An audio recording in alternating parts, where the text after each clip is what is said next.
Beth Blackmore. Now, this is funny because I had a friend send me your reel a couple of days ago, and I'm really excited because we're going to turn this into a podcast and I'm going to share it in my group because I really love the way that you think. You are a fellow Canadian. You have retired from the corporate life, and we're going to talk a little bit about that. You've gotten your health under control, which is always a challenge.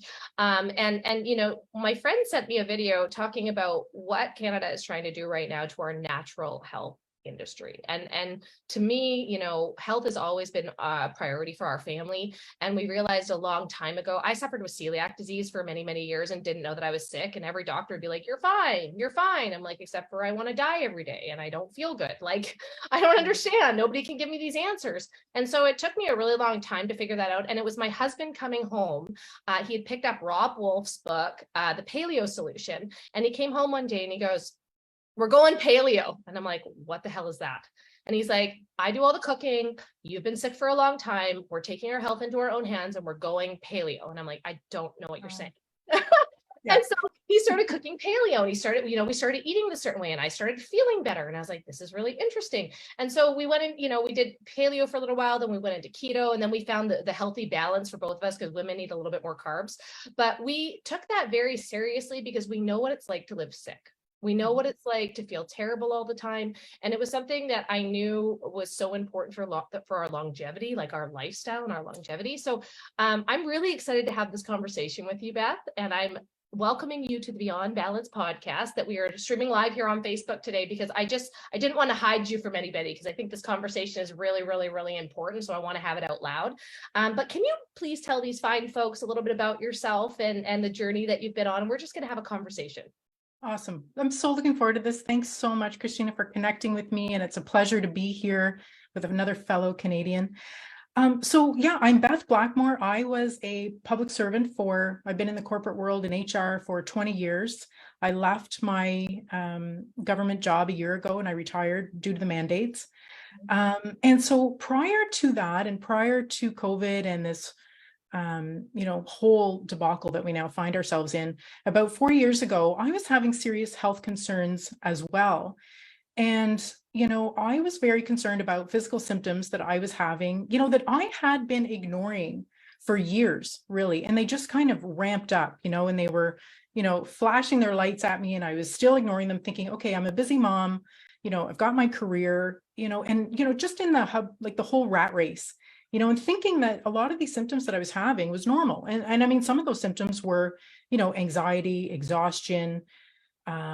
You know, I mean, I was concerned that I was having swollen joints, aching muscles, lots of headaches. And then my blood pressure started going up as well. And so it was about January, February of 2019. I was actually down in Cuba on a girls' trip with my mother-in-law, sister-in-law, and my niece. And I was swimming in the waves. Wave came down in the ocean and I buckled my knee. And so for the rest of that trip in Cuba, you know, I was kind of hurtling along, and I got back home and I couldn't walk. My knee was so swollen.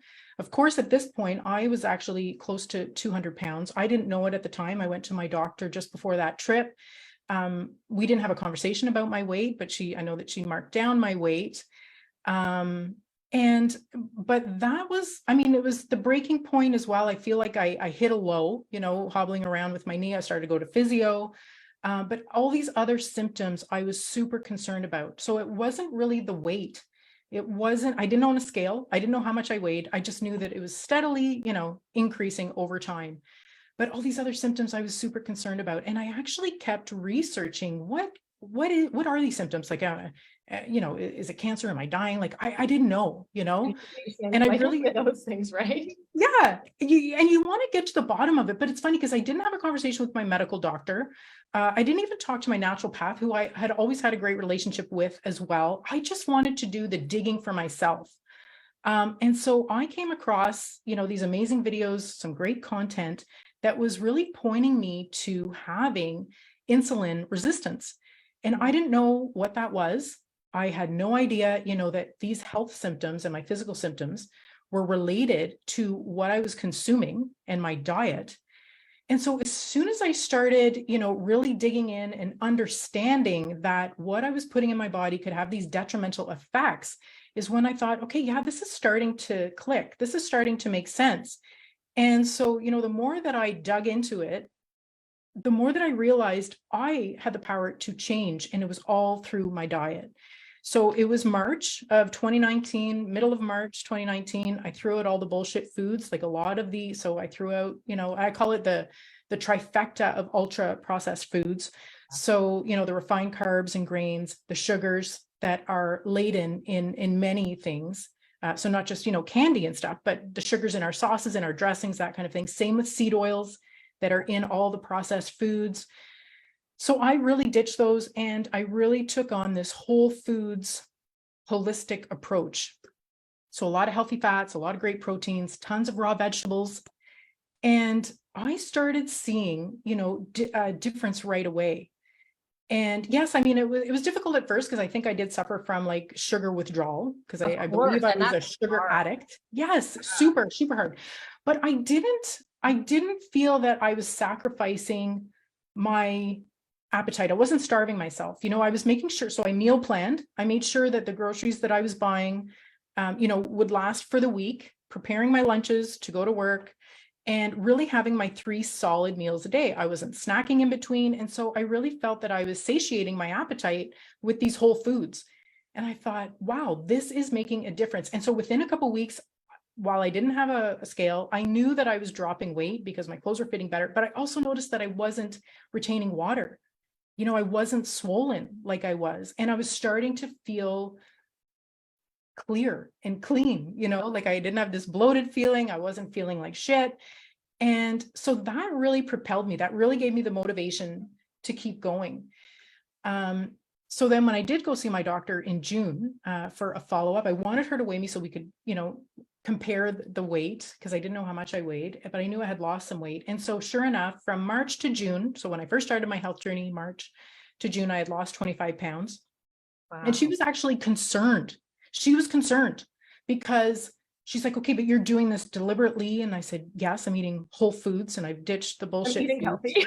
Yeah, I'm eating real food, and I chalk it up to the fact that she probably doesn't see a lot of success stories.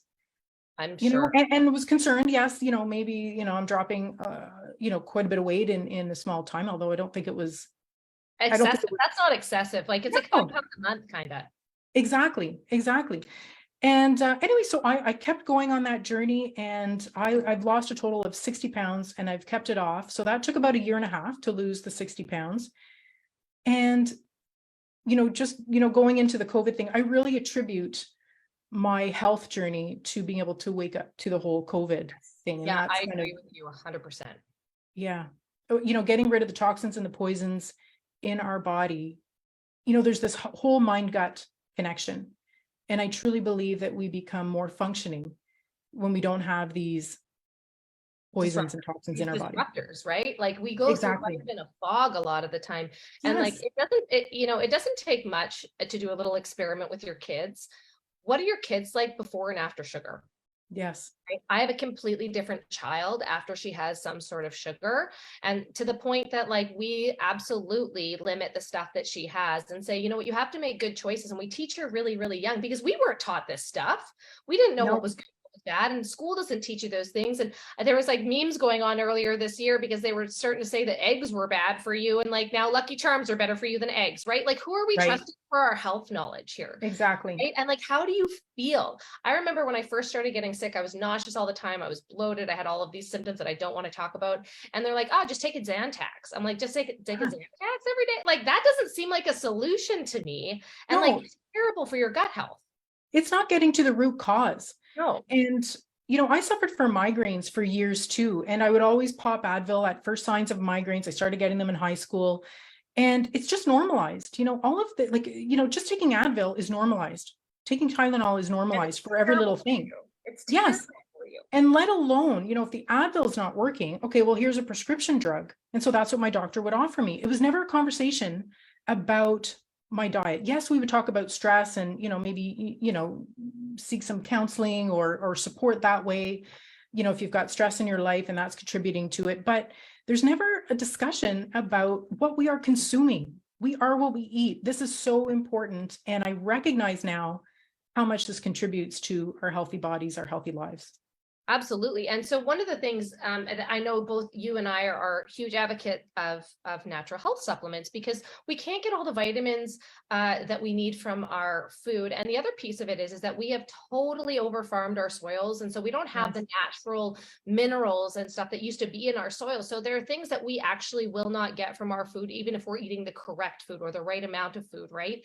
And so having supplements to support a healthy lifestyle, support optimal health for people like us is a priority, because we know that it makes an impact on our health. We can like significantly feel better, we look better, our weight stays the same, and we're making healthier choices every day. But like, what happens if the government gets involved and you can no longer make healthy choices? Like, what happens if they put a massive tax on natural health products and force people that can't afford to spend thousands of dollars a month on organic food? They can't grow their own food, and now all of a sudden they have to eat processed foods. They don't have access to vitamins because they're too expensive, and now they've got to just band-aid whatever symptoms that they have because they're not fueling their body with the correct fuel source. And when I saw your video, it was a huge wake-up call to me, because we've been living in Mexico for the last year and a half. We made, you left your job because of the mandates. And I really admire you for that. I think a lot of people got put in a position that they never should have been in, that they were forced to do this. I know one of my friends, she ended up going to get jabbed because she couldn't see her mom, who was like dying in the hospital with dementia, or her dad. And it's like, how can you hold people hostage like that? Like, that doesn't even make sense to me when you have a healthy human being. Like, none of it made sense, right? No. So in this process, you start to wake up to who's really on my side when it comes to health. And yes, natural doctor, like functional medicine doctors and naturopaths, holistic nutritionists. I used to see a Chinese medicine doctor when I was up on the island, but I didn't realize, like, I was more concerned about the media. I was more concerned about Bill C-11 and like our loss of freedom of speech. I'm more concerned right now about C-18, where now they are curating. So like Facebook and Instagram as of this Sunday can no longer stream news media into Canada. It looks like Google is soon to follow. And if they lose Twitter, then their own, like in Canada, you're only going to have your echo chamber of whatever is approved by the government. To me, that sounds a little like China, but hey, that's just me. I'm just gonna throw that out there. I'm just gonna be a little totally today. It is like, I mean, if people can't see the writing on the wall, and the fact that this tyrannical government is coming in to, I mean, we are in a dictatorship. It is communism. Like, this is China. The other thing, when you were talking about the supplements, I was at a gathering last night of awake doctors at this meeting, and they were sharing the fact that not only are they changing the regulations for the supplements, but that eventually their goal is to remove the supplements from functional medicine doctors, from the naturopaths, from the store shelves, so that only medical doctors are able to distribute them as prescriptions. And how easily will it be to get prescriptions from medical doctors that may not even be a proponent or supporter of natural health supplements like vitamin D, vitamin C. And up here in Canada, I mean, we need vitamin D. We don't get the sun. The sun is also maybe being deliberately blocked. So, in winter, we depend on that vitamin D. We need that. That is an essential mineral. It's an essential vitamin. Yeah. And it's so funny because the sun might be blocked. You made this like side comment, but I was like literally looking at government media documents for weather planning and like how they're trying to warm up certain areas and cool off other areas. And like, if people don't know that this is going on, the fact that they are going to censor your news and your media even more is going to be a big issue there, because you're not going to be able to do your own research. And that to me is really scary. And on the other side, I know people out there saying, well, what about all this misinformation that's out there? Like, they're protecting us from this misinformation. Who's protecting you? Who's protecting you from advocating for your health, for advocating for your freedom, for advocating for your freedom of choice, right? Like, you had to walk away from a job. I have a friend down here, and he was a surgeon for 20 years. And he went to the highest power, the highest level of government and health. And they said, if you don't get this, you are losing your medical license. He's like, I have natural immunity. I can prove to you I have COVID. I can prove to you that I have the antibodies. And it did nothing. He lost his practice and his job. And it's just like, what happened to those people? Why do you think the healthcare system is a mess? It's because you lost 20 to 30% of the healthcare system because they had to walk away, just like you had to walk away from your government job. That's right. Exactly. My husband, I heard the door open and he's just like, you are going to scare people that are not awake. Like, I already know that that's what he's going to say. I'm like, boo. Yeah, the time is now. The time is now to wake up. Wake up. Like, we are in the midst of it.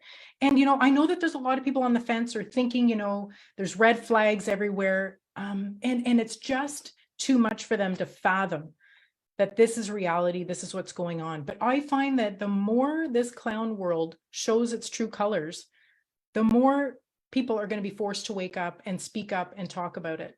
And say something. Because if we don't say something, like, we are in this mess because a generation before us was like, oh yeah, we see that writing on the wall. There's just nothing we can do about it. Right. And so, and it's really interesting because, if we talk about the education system, I sometimes wonder, and I said this to you before we got on, like, how did we wake up from this? Like, I realized that I was indoctrinated into the system that was slowly turning me against my parents, slowly making me think that they were racist, that they were, but like, it was how the way of the world was, and the language. It wasn't that they were behaving that way because they love everyone. They were kind to everyone. They were good to everybody. Right. And that's how we were raised.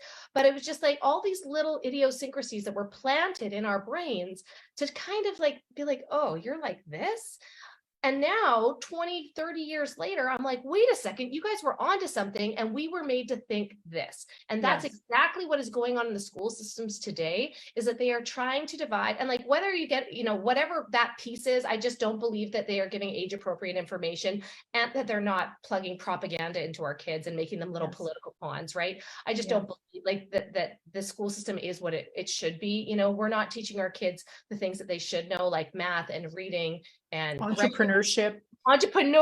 That'll never happen. How money works. No, they don't want us to know how money works because they want to tax us so that we don't even, like in Canada, you're making 30 cents on the dollar because you're being taxed so much in every aspect of your life. You're taxed and then you're taxed on top of that. And then you're taxed when you purchase anything. Yeah, it's criminal. It is criminal.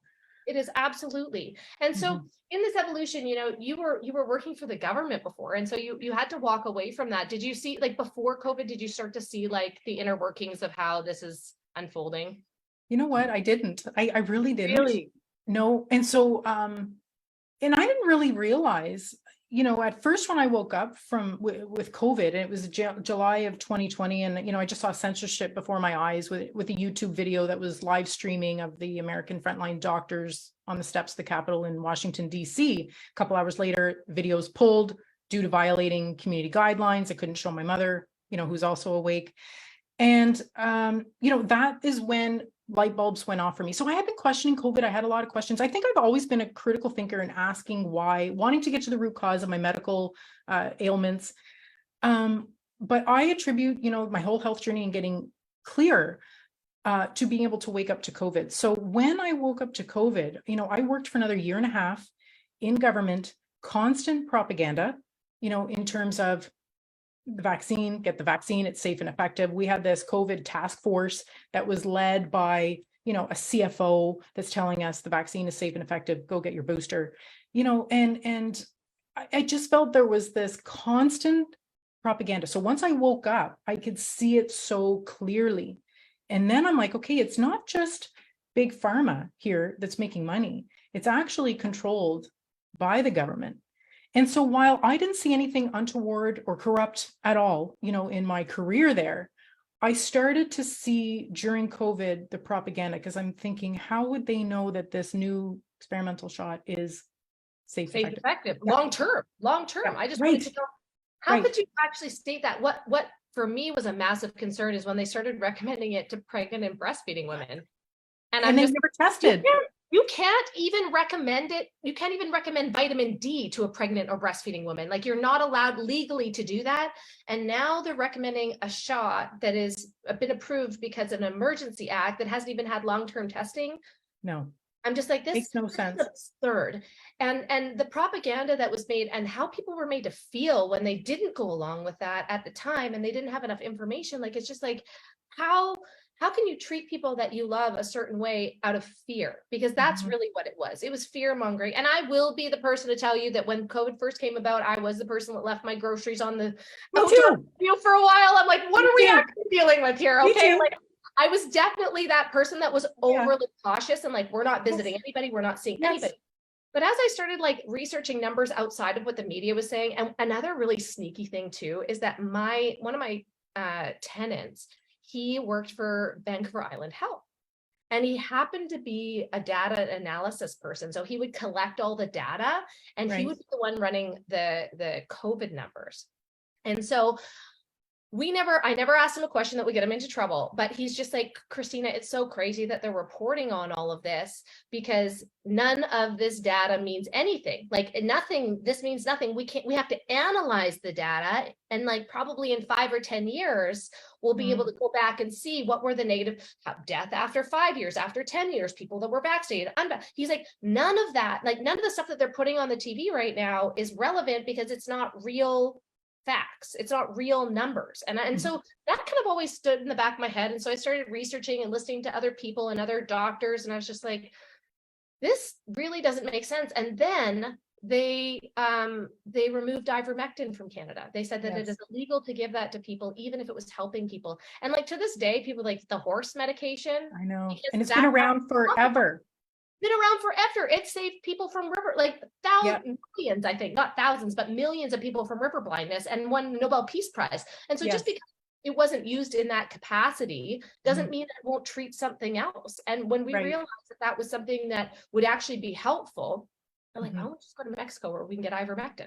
Like, why can't, because you can go to the pharmacy and buy it here. Imagine that. And hydroxychloroquine and all of these natural health supplements. And the other thing that was really interesting to me is because I was working for, or I do work for a health and wellness company as one of my streams of income.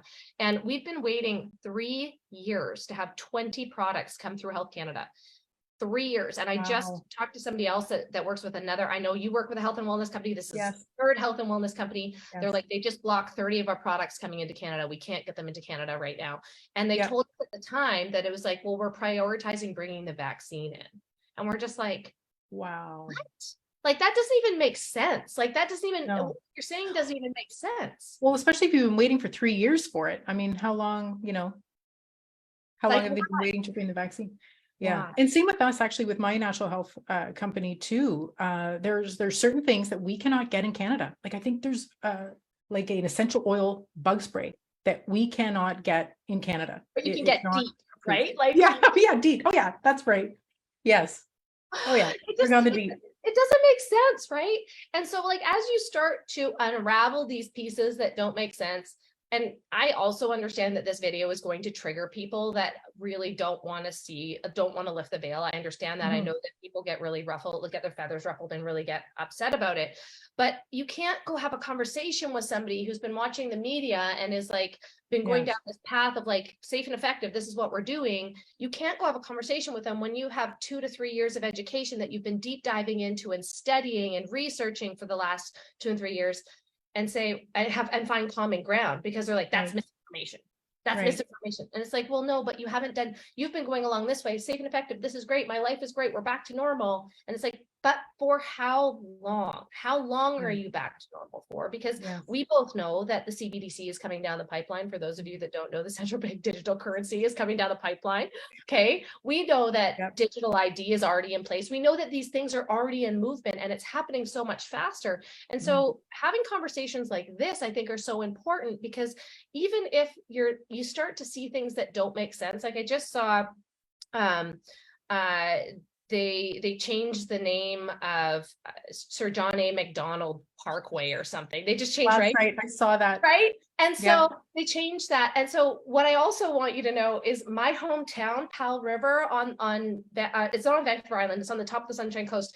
They've been talking about this for 2 years, changing the name of the town because Powell was involved in the residential schools.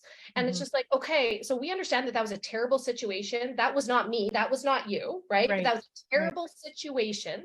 and we're going to just erase history and forget that that even happened. And now I know, like, even like what's on my birth certificate then? Like, what town is on my birth certificate? You're just going to erase all of that? Right. And that was the thing that like woke my mom up and my grandma, and they're like, they're trying to change the name of our town. I'm like, if this is where the entry point is to this conversation, that's fine, because things start to unravel when you realize not everything is how it seems. Well, and doesn't it really goes to show that people need to experience these things for themselves, that even if you and I are on here on our soapbox and, spitting out truths, it really depends on someone who's experiencing it. They really have to go through it for themselves, because it wasn't anyone that told me, Beth, this is what's going on. There were red flags. I was doing some digging myself, saw things before my eyes disappear off the internet, saying or definitions in the dictionary change. Yes, right. And so unless it affects someone specifically, it's almost like we can't tell them. You can show them potentially, but they really need to see it for themselves. It needs to affect them. And even still, I mean, sometimes they won't wake up, or they won't connect the dots, even when it is kind of staring them in the face. And the other piece of that, I mean, I think there was a book written about that, about erasing history. Yeah. And so even if we have, a certain opinion, like this is to me, what's really wrong is that we are no longer validated for an opinion, and it's not okay to question things anymore. It's not okay to have bigger conversations. I also recognize it is not my job to convince you. It is not my job to change your mind. I respect what you think. I respect how you feel, and I respect your decisions. Mm-hmm. I just ask that you respect mine. Mm-hmm. And that's where, things got really sticky. Well, and the problem with that is that we're not able to live out our opinions. We are having to live out the majority, which is get the, go along with the mandate. I'm not going to say the V word, because who knows if it'll be taken down, but, we're living out their opinion, but we have to shut up and not have our own opinion. So it's not even just that we can't share an opinion. We're having to be forced down this, the majority road. Right. And so that's where we get more vocal. And it's not, I am an empath, I want to truly help people. So, people may see me, and I know that people have said, you're kind of aggressive. And I'm like, but I'm just trying to plant some seeds, share my truth. Now that I'm out of the matrix, out of the system, out of the government, I feel like this is part of my journey now to try and wake up the masses. I'm not just catering to the people that, in my echo chamber, that share the same views. I would love to help people and wake people up, which is actually a reason why I left the government, wanting to be vocal, freedom of speech, and then go into this coaching, self-sabotage coaching, which is what I'm launching. And because I truly want to help humanity, I truly want to help people. And the whole reason why I got into self-sabotage coaching was because at the time I thought, well, I mean, I woke up, so I imagine others will be waking up in droves, and they're going to need support and help. Yeah. That's why I do what I do too, right? I help people fight for their own personal freedom and create it so that they're not dependent on other people. They're not dependent on a government handout. They're not dependent on those services, because they can create it themselves. And what I was going to say is, it's just so interesting, because we'll talk a little bit about that, right? And like how, we've been indoctrinated, and how we have to overcome that self-sabotage, because that's how we were raised.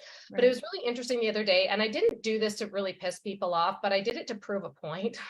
And so I posted the other day, if you don't like me because I believe that men can't menstruate or have babies, then please unfollow, okay? Or unfriend me. If you believe that this is hate speech, then you can just use the block button. My point was not to segregate myself and that community, because I love everyone and treat everyone with respect and kindness and compassion. But the problem is that isn't enough anymore. If you are not an advocate for something that you don't believe in, then all of a sudden you're a hater, person, you're a bigot, you're somebody that is racist, you're terrible, right? And it's just like, no, we all have the right to believe what we want. If you don't like somebody based on their beliefs, that's the problem. You're asking me to do something that you're not willing to do. Right. And And so we have to have these conversations because they're not easy. I would walk into a room and absolutely sit down with people that say, hey, we need to have, soji into our classrooms. We need to teach kids that, we have to do this.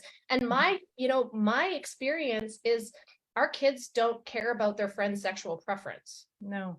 Like, I don't think we ever thought about that until we were 12, 13, 14, 15, and then we started liking, we weren't even thinking about those things. So why are we planting those seeds in our tiny little kids now?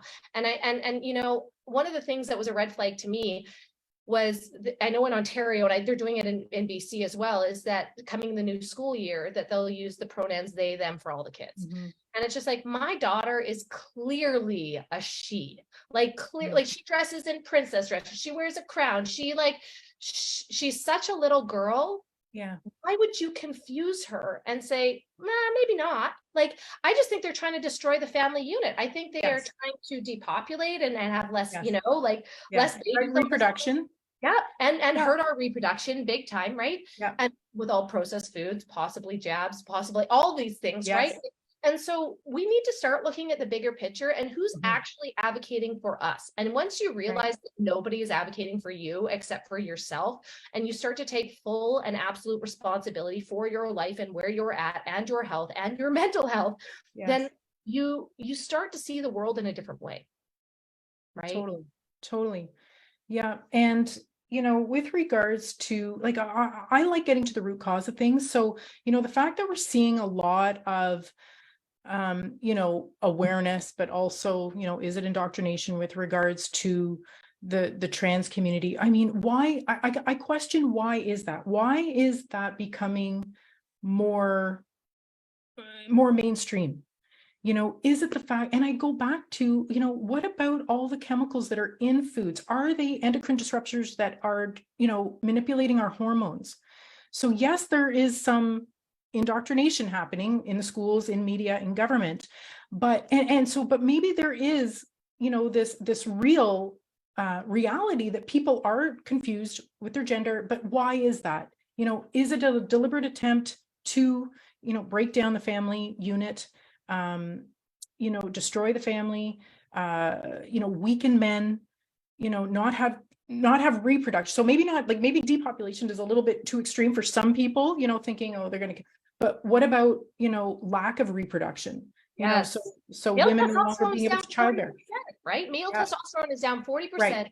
And we start to think about, okay, well, what's the big picture here? Like, when it comes to your health, and how can we start to advocate for those things to make sure that we stay healthy and we're doing what's right for us? Because every body is different, right? The food that we eat, all those kind of things. But I think of, like, products, like, I was a hairstylist for 11 years. I just stopped doing hair because I started getting chemical reactions with my hormones. Wow. And I started gaining weight, and I started having, like, I had brain fog. I felt terrible. I was, like, getting with all these chemicals that we're always exposed to. So, like, we're being exposed to those in our products. We're being exposed to that in food and all this kind of stuff. And so it will change over time. It will change those things over time. And I think that looking at the big picture, what do we have to do? Like, you're a self-sabotage coach. So, like, what do we have to do to overcome those things, and start to live in a way that is best for us?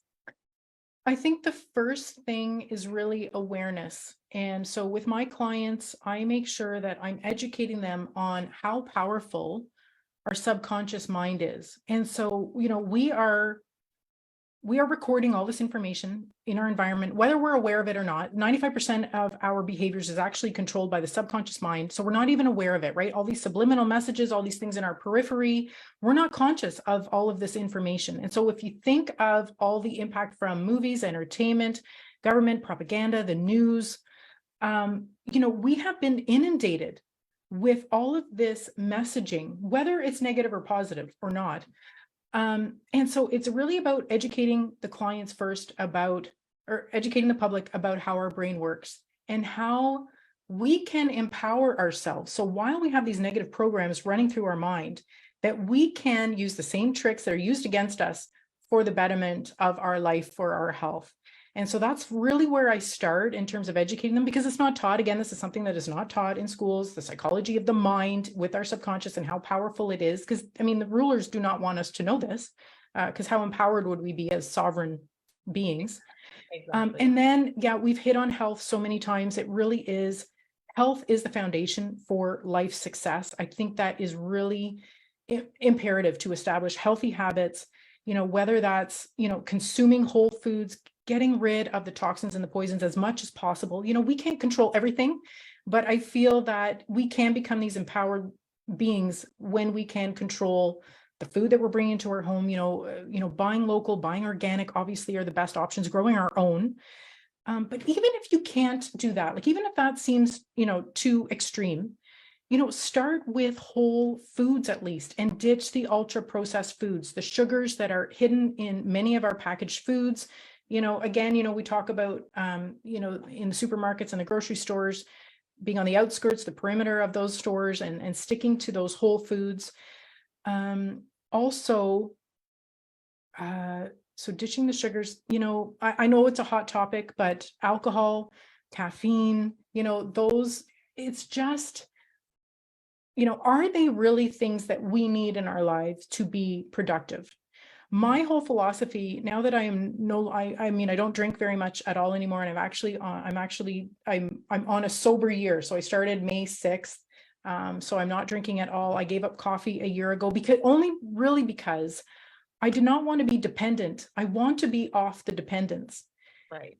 And, I knew that was going to be a hard time to transition off caffeine, but I thought, what is it doing for me anyway? So anyway, I'm just putting that out there. And I feel like that was kind of the next logical step in my health journey.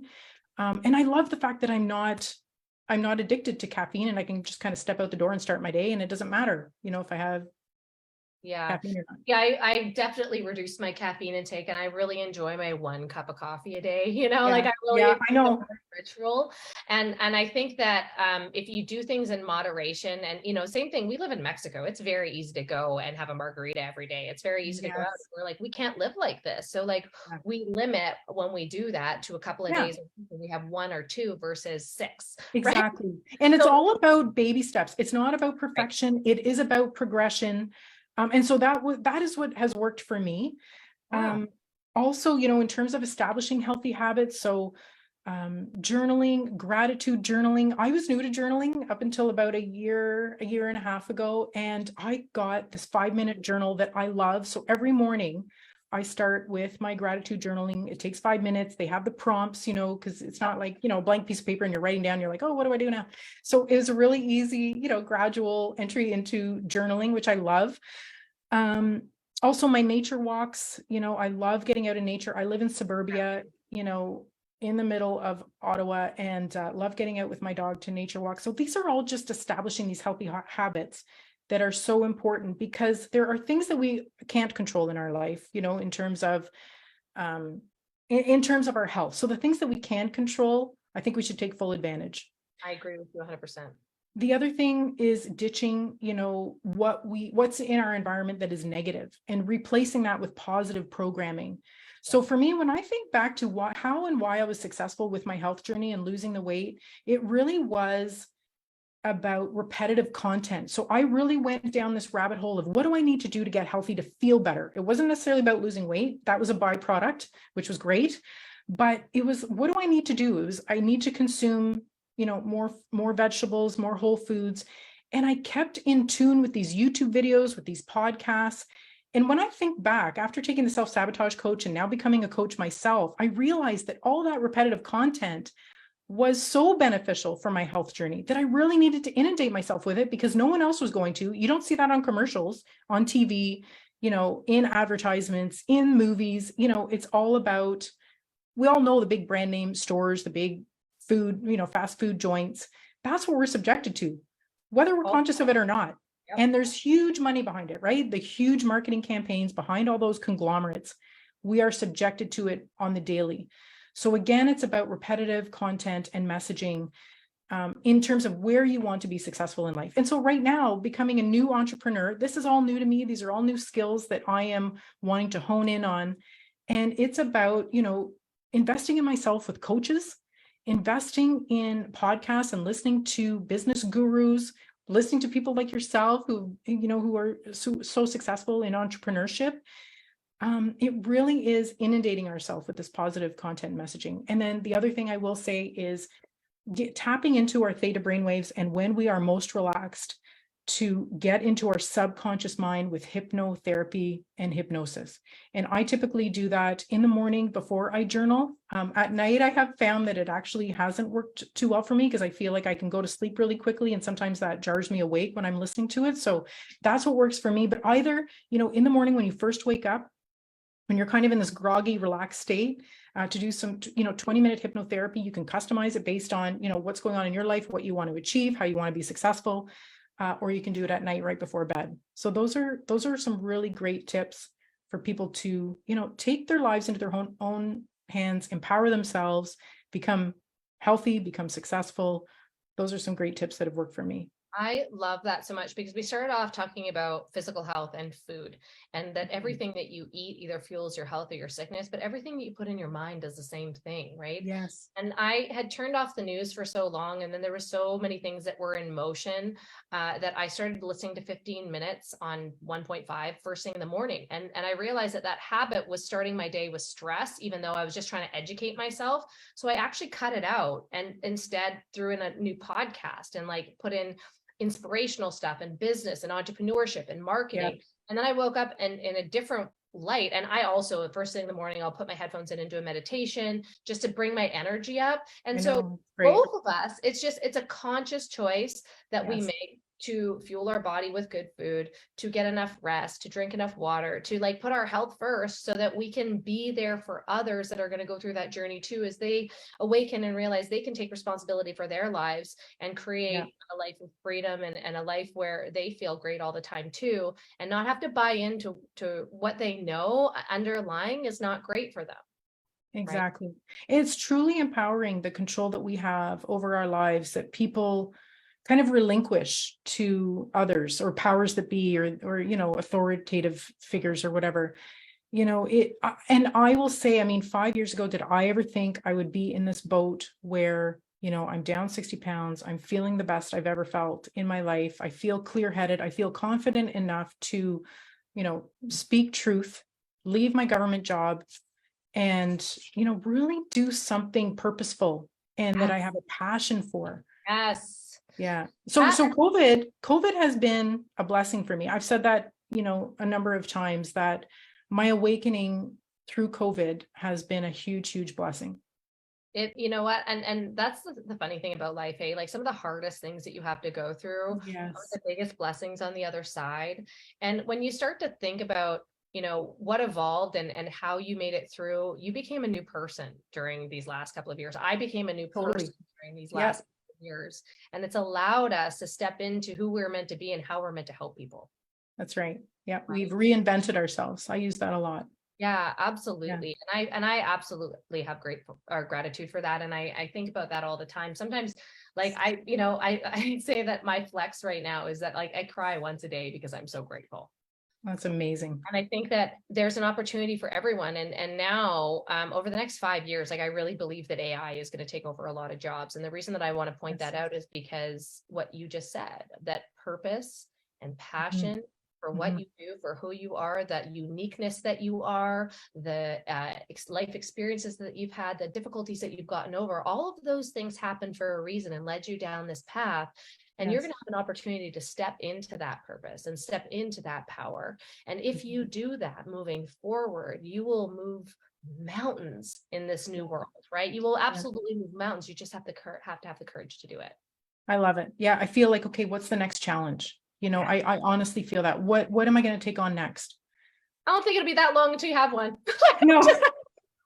every day. Right? Yeah. And this is not comfortable. I have really stepped out of my comfort zone. Sure. Success requires discomfort. I now realize that. I'm living proof of that. I am a recovering people pleaser. I always went along, go along to get along with the tribe. I was always that person, never wanting to ruffle feathers. And my core values are about freedom and truth. And that's what I'm bringing to the table. And that's what I feel is part of my purpose, especially stepping into it, becoming a self-sabotage coach and helping others to really embrace their true power. yeah, I feel like I'm on the right path for sure. You are. Well, that's definitely why I was attracted to you and your message and everything that you put out there. So I just want to thank you so much for being here today, for sharing your truth, for sharing, your life experience and sharing your perspective in a way that hopefully will create conversations between people that maybe didn't see it that way before, right? And Yes. that's the thing, I do encourage people to reach out and have conversations with either one of us, if something kind of struck a chord or something, didn't quite make sense to you or, Yeah, whatever. And like sure. that's really where I want to spend my time, is with people that want to have respectful and loving conversations that have to do with solution oriented critical thinking. Yes. That's what Yes. it comes down to, right? And so Yes. I want to bring people together. We're way more the same than we are different. And by Yes. labeling and doing all this division, I mean, if you know your history, you know that it's very common at the collapse of a civilization that it's divide and conquer, right? And that's Yes. exactly what's happening right now. We're dividing for no real reason, just because there's so much distraction and noise. And really, if we came together on this, I think that there would be so much more peace faster than trying Yes. to prove that we're different.